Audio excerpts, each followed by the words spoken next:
Hello friends, welcome back to the many video guys and my YouTube channel. Today friends, we are going to talk about how can we solve this ghost problem in our Samsung phone. Friends, you can see guys, here everything is different in your phone. Then how can you solve this problem in your Samsung phone?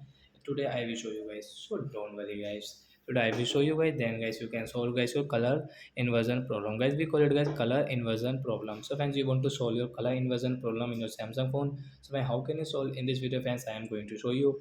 So before starting video, man, first of all, go and subscribe the channel, guys. Click the bell icon. So guys, now let's see how to solve color inversion problem. Open your phone setting, guys, and scroll it.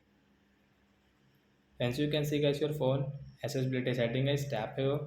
Guys, click on your visibility setting, guys, tap here and again scroll it. Friends, you can see your color inversion mode setting. Friends, you want to solve this problem, guys, you will have to click on this icon right side, guys, tap here.